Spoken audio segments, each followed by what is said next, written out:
everybody, a very warm welcome from Berlin on behalf of IPCAA to our today's country call.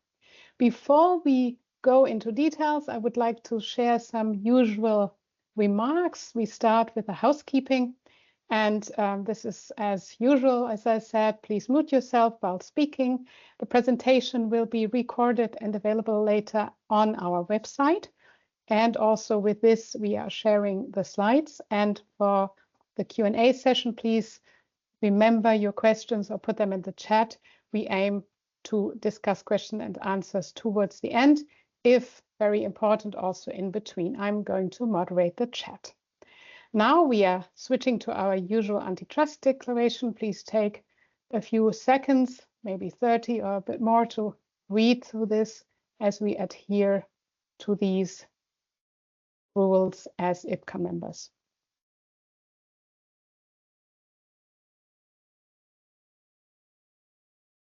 I think we can switch to the next page, where I also would like to share a quick disclaimer that this presentation is a brief summary and will only provide a quick overview about the framework of valid guidelines and regulations of the Netherlands, is by no means giving legal advice.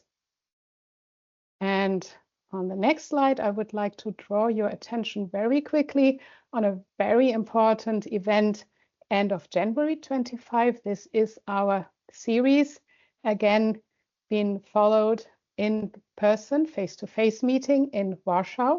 We will start our meeting with an annual members meeting, which is internal for members, as said in the title.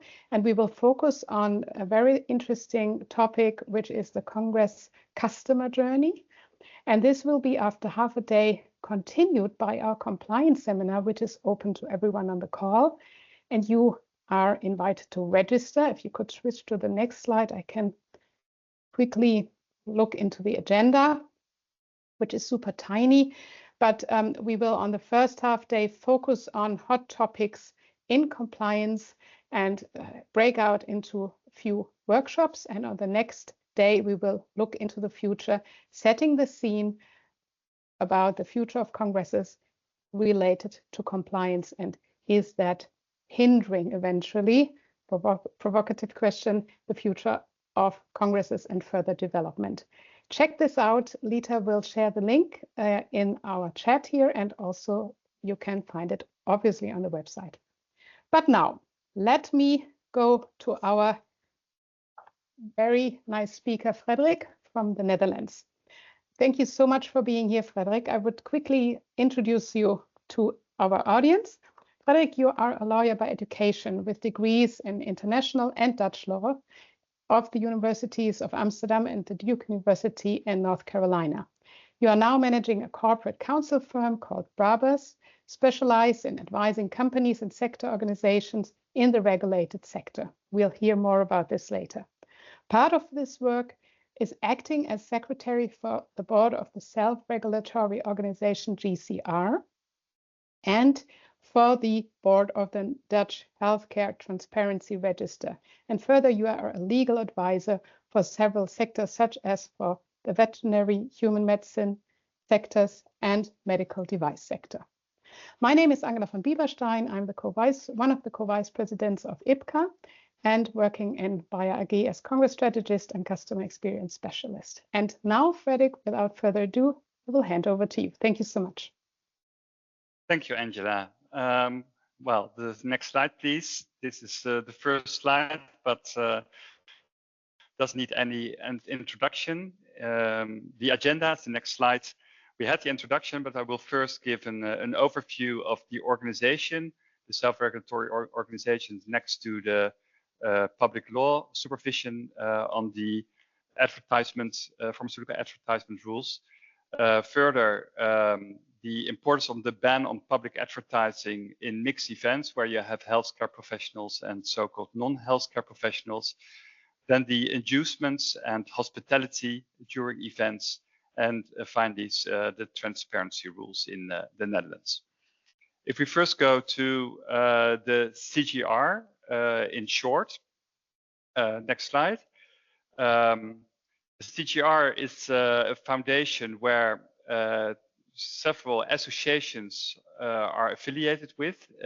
From the healthcare providers, we have the doctors, the pharmacists, the nurses, the physician assistants, the druggists, and the hospitals. And from the industry, we have the innovative industry, but also the generics and the OTC organization. And together they form the board of the CGR, self-regulatory organization. And the task of the organization is setting normative guidelines, but also enforcement and monitoring and education. But I will come back to that. The next slide gives you the legal framework, because as you all know, the EU directive has the rules on the pharmaceutical advertising rules. In the Dutch law, we see these in the Medicines Act, and there's the Ministry of Healthcare is responsible for that. And there are so-called policy rules or guidelines on inducements for our public law supervision. And next to that, we have self-regulation, which is kind of conditional self-regulation, because we work within the legal framework, but then more detailed. And this is regulated in our code of conduct.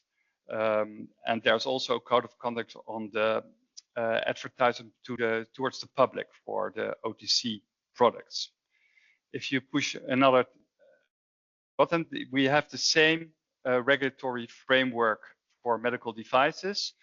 Although there is not a directive, we have in our Dutch law also rules on inducement in the medical devices sector, and also an organization with its own code of conduct. When you push one other time, you see that the enforcement on public law is with the inspectorate, and the self-regulation we have within the CGR, we have independent code commission and a commission of appeal.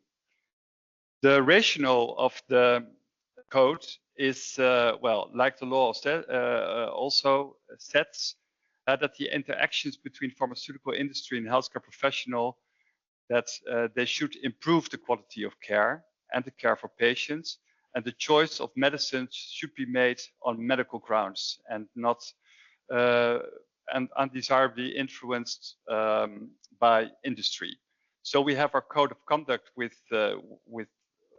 different rules. One on inducements to prevent undesirable influence by financial relations, but also about advertisement and communication about medicines. And well, these rules apply when healthcare in the Netherlands is influenced. So it's doesn't matter whether the actor or a company is situated outside the Netherlands. When doctors within the Netherlands, practicing within the Netherlands, are influenced, the rules are applicable. As a CGR, we have different ways to enforce the rules. In the first place, we have the possibility for everyone who wants to, has an intended action, to ask an advice or opinion by the CGR. And you get the opinion of the CGR, which helps you to understand the rules, but also helps you towards the inspectorate later on. And all these advices are published, but in an anonymous way. The second thing is complaints. It's possible that people, companies or other interested persons handle or file a complaint, and these complaints are handled by the independent code commissions, and it's possible also to go to the commission of appeal.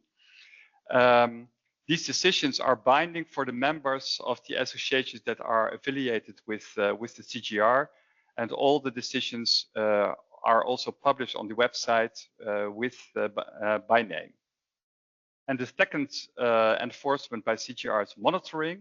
In one of the monitoring acts is the so-called inducement acts check, which is part of the accreditation process for scientific events.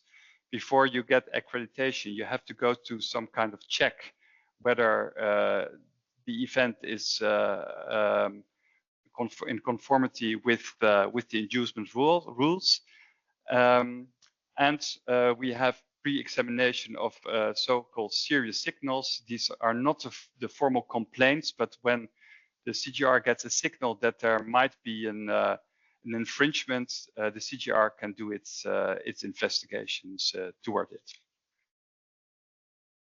Next to the CGR, we have the government, and this the Public Law Inspectorate, the Inspectorate for Health and Youth, that's called in the Netherlands. And this inspectorate is entitled to give huge fines, and in principle, these fines for a violation of these advertisement rules start with 150,000 euros. In what way the inspectorate has organized its supervision is, one is by incidents. These are kinds of complaints or reporting received by the inspectorate. There we work together with the inspectorate, because when such reporting comes is made by a pharmaceutical company or by a healthcare professional, the inspectorate handles these complaints to the CGR to solve these. The other thing what the inspector is doing is so-called thematic supervision, risk-based, and one of their programs is that they visit events, like 6 to 8 events per year. They also visit advisory boards meetings, and what they also do is the check of service contracts, which they have found in the transparency register. And what they did last year is the assessment of providing samples of medicines. So these were the activities of the inspectorate. I now go to the importance of whether a person is a healthcare professional or not, because we all know, I presume, the rules which are also in the directive, that there is a ban on public advertising. So advertising for prescription only medicines is only permitted to persons who are authorized to prescribe or supply these prescription only medicines. And advertisements for these prescription medicines may not target other participants than these healthcare professionals. So it's important to know who's a healthcare professional or not, especially in mixed target events where there are healthcare professionals and non-healthcare professionals. The rules for such events is that healthcare professional, non-healthcare professionals should be recognizable as such. So by wearing different badges, for example. And when there is a mixed event, stands with visible advertisement for prescription medicines are not allowed. Or you should have an area where non-healthcare professionals do not have access, which is also a possibility. There is an exception for large-scale international congresses, and I will get into that later. So now the question, who is a healthcare professional or not?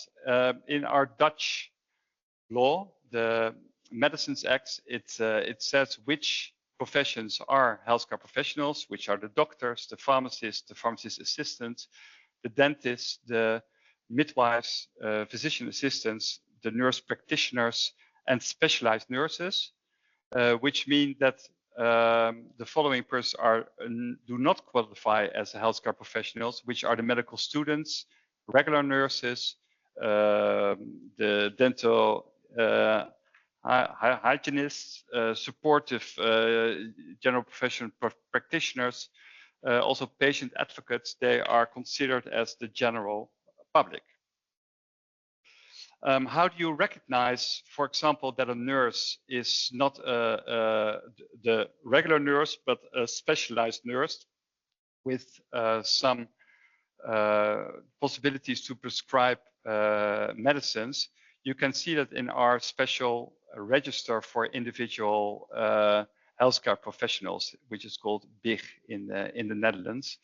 And with it says specifically when such a nurse has this special education, it says specifically in this register, and this is also decisive for the inspectorate to consider whether a nurse is healthcare professional or not. There was a big debate in the Netherlands, well, I think around 10 years ago, about a big congress in Amsterdam, where our inspectorate has announced to come with an inspection and said that it was not allowed to have any advertisement towards non-healthcare professionals, which is on a big international audience quite problematic. So the Netherlands immediately was not as popular for these big international events. Even the mayor of Amsterdam started his lobby towards the minister that this couldn't be a good practice of inspection of these rules. And at the end, we found a compromise for these huge, big international events, that when it is really international and the primarily target are healthcare professionals, so that's not also a target for patients, but only professionals, then you can consider that the advertising is not aimed to other people than healthcare professionals, although there are maybe also other kind of professionals present. And there, in these big international events, you often see that the number of Dutch healthcare professionals is well, a minority. And well, under these circumstances, it is allowed to have the advertising stands of companies, although there are also non-healthcare professionals present, as long as they are both recognizable by badges. But this only applies to these big international events. If you are organizing such an event, we have as CGR a procedure that you can ask for an opinion or an exception in writing, which will help you towards the inspectorate that you ask this advice, because in the agreement we have with the inspectorate will follow this opinion, so you have there your legal security. I will now go to the inducements or hospitality, because in the Netherlands the Dutch law is kind of peculiar, because it says inducements are prohibited unless, which makes it really, really difficult, because we have 4 exceptions for the unless, which are the normal bonuses, discounts, gifts to healthcare professionals, hospitality to healthcare professionals, and services provided by healthcare professionals. But these exceptions are only with healthcare professionals. And we all know that financial relations are much broader than only this group. So we made a graphics, which is the next slide, how to interpret the rules also within our code. So the red circle is the inducements are prohibited unless, and these are the exceptions that only apply to healthcare professionals.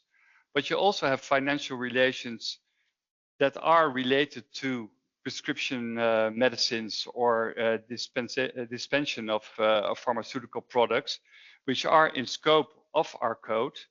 And these financial relations are also now regulated by our code and are only possible when there is not this apparent object of promoting of prescription supply or use of a medicinal product. And of course, you also have financial relations that are totally outside the scope of prescribing medicines, and also outside the scope of our code. This is only important because we have also events where there are non-healthcare professionals. So that's why we make this distinction. When we look to the conditions for providing hospitality to healthcare professionals, we look to three things. We first look to the program, because the hospitality must be secondary to the main purpose of the meeting, of the event. And the program of the meeting must be the key purpose. So a balanced overall time schedule. As healthcare professionals should go to an event for the content, scientific content, and not for the more hospitality things next to that. That also is applicable to the location. The location should be a suitable venue. So it has to have a business setting and not more tourist kind of setting. And also geographical, it should be logical. So it's not logical when you have a fully national event to go abroad. And when meetings are taking place outside the Netherlands, because that happened a lot in the past, there's a mandatory procedure to go to the CGR to have an advice upfront. The costs on hospitality should be strictly necessary to the participation. And recreational or social costs should be borne by the participants themselves and cannot be sponsored by industry. When we look to the hospitality costs, we also have typical Dutch maximum limits to this. There we make a distinction between scientific meetings and non-scientific meetings, which we call manifestations, even in the Netherlands. But for scientific meetings, the maximum sponsoring to hospitality cost per person is 500 euros per meeting and 1,500 euros per year. And this is per company in relation to an individual professional. There is an exception that when the healthcare professional bears 50% of its own costs, then a company is allowed to contribute the other 50%, and that is even possible that you get over this 500 euro per meeting.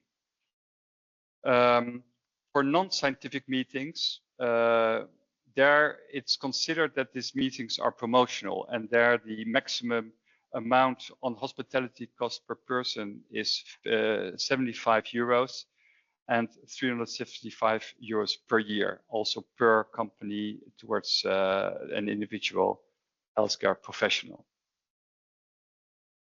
What I said before, the meetings abroad that need to have a preventive check by CGR. This is not applicable to the international scientific congresses that are already has its accreditation at an international level. And in these checks, the CGR looks to the target groups, the content of the program, the total duration and time spent on the scientific program, the location and the motivation why this location is chosen, and to the costs and budget. Well, these are the rules when you sponsor individual healthcare professionals, but it's also, of course, possible to sponsor the whole event. And there, the same rules are applicable that you track the sponsorship down towards the individual participant, and which hospitality is then provided to these participants. And further, it needs a written agreement. And what's also important, the participants need transparency on the sponsored costs on their the hospitality they received, they need to know this. So the organizer of the event should give this this transparency. I don't know whether Angela, I should take questions already. Yes, eventually, because so I have a few, but there were also a few in the audience, and I think because this content is very rich, super interesting, we should maybe ask one question or two in that respect with regarding hospitality. So that was, I think, 2 slides back. What is the difference between a scientific and non-scientific dinner? So my understanding was that a non-scientific dinner is like considered as promotional, but maybe you could elude a bit further on that. Yeah, so scientific is when it has received accreditation or it's really organized independently from industry. And there is a possibility that the CGR gives you the advice or kind of, you can ask the opinion of the CGR whether a meeting is scientific. When you do not, it's not considered under these 3 possibilities that you're scientific, you're automatically non-scientific. Okay, so that was my question actually. For example, if we had an advisory board, which is science, which is not promotional, we would obviously have no accreditation. But on the other hand, we as industry would consider this as a scientific meeting, like the dinner, which belongs to that meeting. How would we deal with that? I mean, just assuming that our company, an international company, has a congress, and on its occasion in Amsterdam, let's say, we would organize an advisory board. That would fall under non-scientific or scientific? Yeah, an advisory board is considered regulated under the service service agreements provided by healthcare professionals, because you hire them for their specific advice. And then also the dinner around that is the normal kind of hospitality around a services agreement they provide. Okay. So there you do not need to make the distinction between scientific or non-scientific, because it's connected to this services agreement to provide their services for the advisory board. Okay, understood. And that was another question towards the scientific meetings, how the sum of 500 euros comes up. Is that then including like a 2-day event with hotel and accommodation, flight, food, etc., or what is included in the 500 or respectively 1,500 if we look into the year? Yeah, so it's 500 per event. So when it's a 2 days event, then the 500 is a maximum. But what you see in practice is that under these circumstances, the sponsorship is that 50% is paid by the healthcare professional himself and 50% by industry. And then you can go over this 500 as long as you have this 50-50 division among each other. Okay, so if they... Oh, my case does not make sense. I'm just thinking. But if the so this 500, respectively 1,500, is including transportation, hotel, etc. Exactly. So normally it's the maximum is 500 unless both parties pay 50%. Then there are no limits. Okay, and here comes a question, and that was actually the case that I built in my head, which didn't work. Liz is asking, would an industry-sponsored scientific meeting, but not accredited, be therefore considered non-scientific? Because once it's like accredited, we cannot really sponsor, right? I mean, otherwise we... Well, it depends. Normally in the Netherlands, it is possible that aggregated events are sponsored by industry. But so there are three possibilities to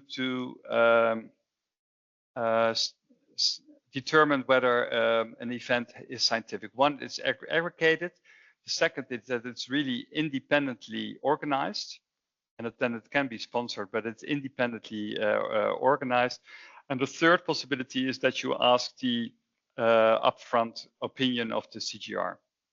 And then the CGR will look to the program and to the resume of the speakers, etc., to see whether it's scientific. Yeah. And how much time would we need to plan for consulting the CGR? Normally 2 weeks, but if you have that, when there's a real need, it can be in 2 days. Okay, I mean, obviously, if we are planning things, we would need this much earlier, but good to know. There were more questions now. Let's take them unless maybe I see one with the maximum of 1,500 that only applies in case you have sponsored a healthcare professional for 100%. Then it adds up. So in the 50-50 deal, you do not have to consider it within the maximum of 1,500 per year. Okay.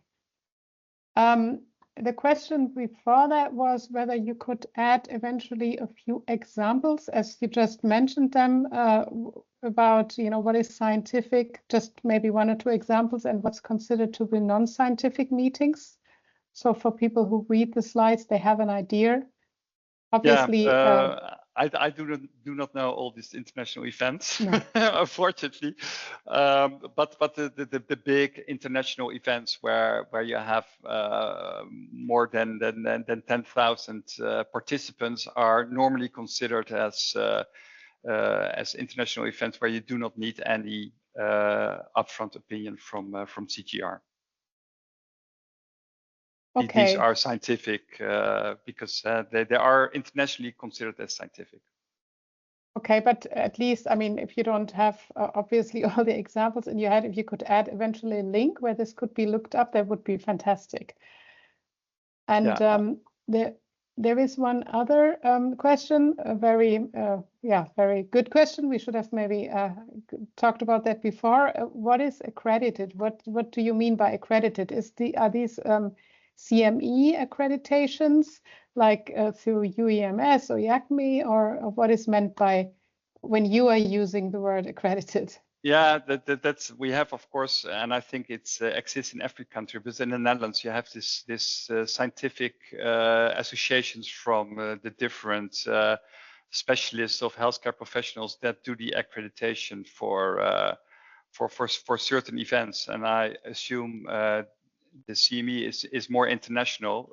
We have it all on national levels. We have several of these committees.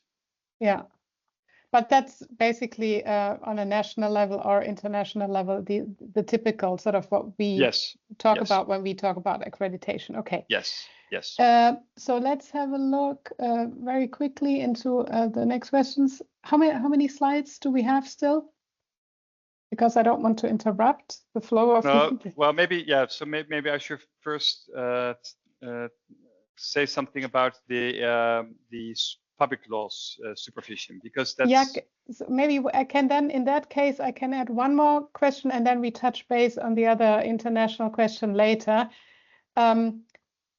Just this one because it fits. So Ajaz is asking, going back to HCP, non-HCP at large international group representatives, can you clarify the position on patient group representatives having access to the exhibition area?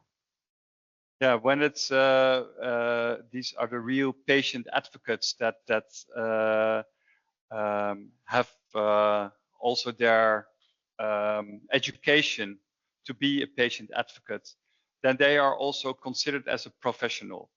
But when it's an event where there are also real patients have access to the event, then this event is not considered as a pure professional event anymore, and these patients then are obviously considered as the general public. Okay, I think that clarifies the question. So they would then, in that case, to take it further, not be, so a normal patient would not be allowed to attend a scientific congress or / the exhibition, because that exactly. is They're not allowed to enter promotion. the exhibition space where there's promotion. Exactly. Okay, good. Yeah. Okay, then I would sort of leave you to finish the last slide, and then we touch base with the other questions that came up. Yeah. So the hospitality to non-healthcare professionals is also possible, as long as the event itself is not promotional, and that is important. So there shouldn't be any influence on prescription supply or use of medicines. And this also is applicable to patients' organizations, where it's also possible that there's an invitation to a representative of a patient organization or even to individual patients. And this can also be, legal, as long as the hospitality is modest, and the other rules that are applicable to healthcare professionals are also then applicable. And of course, important that there is no promotion of the use of medicinal products. What I stated before is that our governmental inspectorates, they do supervision of events, so they visit 6 to 8 events per year, unannounced, and then their focus is on 2 subjects. One is the advertising and transparency, and the other one is on the inducements, on the financial aspects. With the advertisement, they really look to the details, whether is there no advertisement of prescription products to non-healthcare professionals? Is the advertising to healthcare professionals in accordance with the SPC? Is the SPC present? And is it visible on badges whether the participant is a healthcare professional or not? Are the industry representatives recognizable by badge? And are the speakers transparent about their relations? So the so-called disclosure slides, do they present that up front? And on the adjustments, they look whether there are written agreements with all the speakers, and whether the agreement contains all required elements. And the required elements is that it clearly states which presentation is asked, how many hours, what is the fee per hour, when does the event take place, etc. All these details have to be in the contract. So they also look to the compensation of the healthcare professional, whether it's not too much. They look to the hospitality, what kind of hospitality do the participants enjoy, and how did the industry provide their funds, and what's the ratio between the breaks and the content, the scientific content of the Congress. And when they did this supervision, you get afterwards, as the organizer, a lot of questions. I will not go through all these questions, but it's good when you're an organizer to read this. Also, companies that are present can get questions afterwards. But these are the aspects where the inspectorate is looking at. And remember, in case of an infringement, for companies, it starts with a fine of 150,000 euros, which is enormous. Is there also just because I had that question earlier, 150,000 is indeed enormous, but is this also going further, like ban on promotion of a new product, that we are no longer allowed to advertise our medicine, etc.? Is that, or is this only financial only fines? Financial. Yeah, only financial fines. Yeah. What was the highest? I'm just curious. I think the highest that is known is 450,000 euros once. Oh, wow. Yeah. Yeah, so let's pay attention. Yes. The final subject I want to raise is transparency, because our code has 3 forms of transparency. One is the recognizability of roles and positions. The second one is the internal transparency within hospitals. And the third is the external transparency with disclosure in our healthcare transparency register. So first, the recognizability. This is applicable during events, and is also applicable when there are satellite events, that these things should be transparent in advance, that there is an official satellite event. And for healthcare professionals, this disclosure slide as a speaker or as an author in publications, and also during events that representatives of companies are recognizable with the badge is important. Sponsoring of patient organization,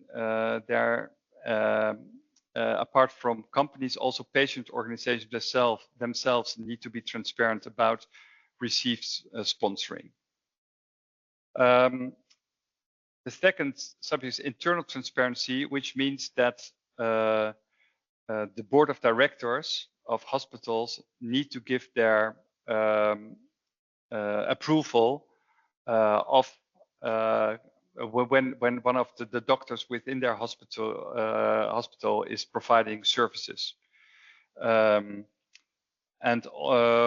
Well, these internal transparency rules are applicable to all the financial relations that need a written agreement, and that written agreement is mandatory when there is hospitality offered for travel, stay, and entrance. So the hospitality in nature, that someone is invited and goes there and gets drinks and food, that this written agreement is not applicable, but only when you really provide travel costs or hotel costs. Sponsoring agreements are always have to be in a written agreement, and also services agreements. For the services and sponsor agreements, just the next slide, you need a prior approval by the board of directors before you can enter in into such an agreement. For hospitality, it's the responsibility of the healthcare professional to notify the board of directors. Hospitals should have an internal process for this notification and approval. There's a guidance for hospitals. These rules are applicable since the 1st of January, so it's still a challenge to answer to these rules, because you see that not all hospitals have their internal processes ready for this. Mm. And then finally, we have a national transparency register, which is completely self-regulation at the moment. Our government announced that they want to also make this public law, that this register and the rules about registration, publication of all financial relations within this register become public law. but this transparency registers contains all relations that needs a written agreement that I just stated, and it is the relations between healthcare professionals, healthcare organizations, and patients' organizations. Indirect financial relations are always complicated because independent an organizer of an event that is independent does not belong within this transparency register. It's only for healthcare organizations where there are healthcare professionals linked to this organization. But when such an independent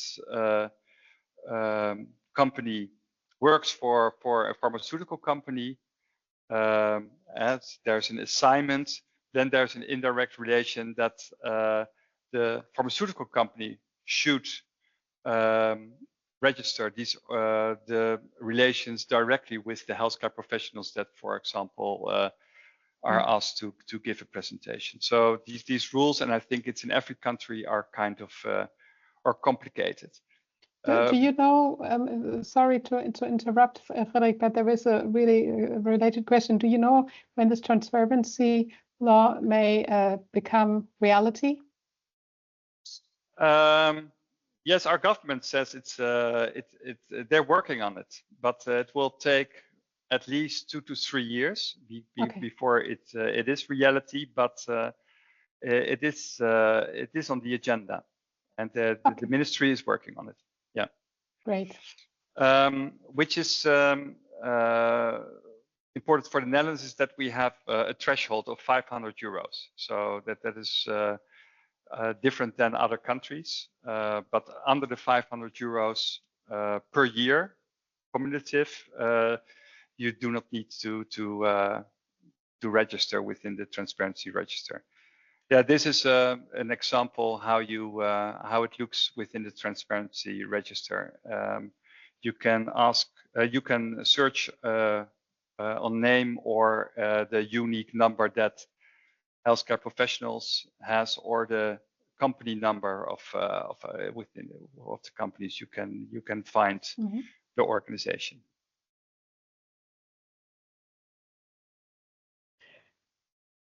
There are a few questions still, so maybe Good. I go back.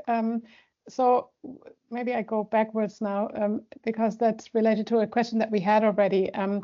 The answer with patient organizations, right? The colleague Ajas is asking, just to clarify my understanding, at a large international congress, the patient group representative is permitted in the exhibit area and viewed as HCP, rationale being the exhibit content is educational and enables them to function as a true patient group advocate. Yeah, it's not correct that this person is viewed as an HCP, but we consider that the advertisements within the area are directed to HCPs, and that there are also is also a minority that is not HCP, does not make the advertisement then public advertisements. Okay. So there's a bit different reasoning. Yeah. But the meaning is in the direction. At the end, as long as these persons are recognizable, that they are not an HCP, they can walk around. But then, as a company, you know, oh, this is a person that is not an HCP, so I cannot have a promotional discussion with this person. Okay. And regarding this question, there is another one. Again, the definition about large international congresses, where there is whether there is a threshold, but is it above 10,000, or is that not as clear? It sort of depends.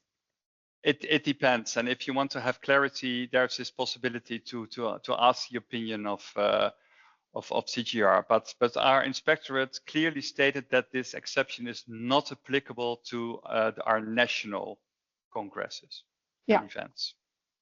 Yeah. Okay. There was another yeah, will the slides be shared with all participants? Yes, that we stated at the beginning of the session. We will share the recording and also the slides. There is a question regarding 5-star hotels. Is there any limitation? Are 5-star hotels allowed? Yeah, so the hotels should be modest. So 5 stars is not not considered modest. So it stops by 4 stars. Yeah. Okay. And a question. I think it was related to the transparency, but do you make open source current and past compliant cases? No, that's not. It's different. Yeah, we have a website, and what I said, when there's a complaint and it ends up into a case, everything will be published, and it's published on our website. And is there, for how long will it be there? Forever. it's still on there. So it started, I think, in 1989, but there was no decision made to not to take it off the website. Okay. But is then the most current case on top of the list? Yes, and then yes, it is. So then per year you can search per year. Yeah. You might be lucky if that goes down. I mean, if at all you end up in this list, hopefully not. Is there any other question from the audience? Also happy to take them orally if you want to speak up.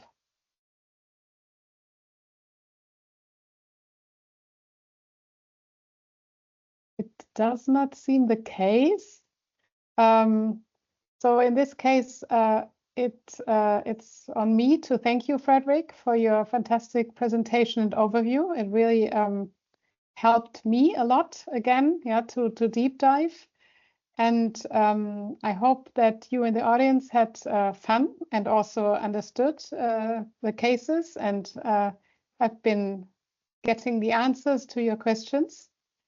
And this leaves me again to remind you to register to our compliance seminar, because we will have much more opportunities and many people to discuss interesting cases, to network, to brainstorm together, and to really, find solutions in that sometimes very interesting and complicated compliance world. And having said this, thank you again, Frederik. And everybody have a very good day onwards. Good afternoon, good night, eventually good morning. I don't think so. But yeah, see you soon. Stay tuned. We will post more and we'll have a next country call, but more important, the compliance seminar upcoming soon.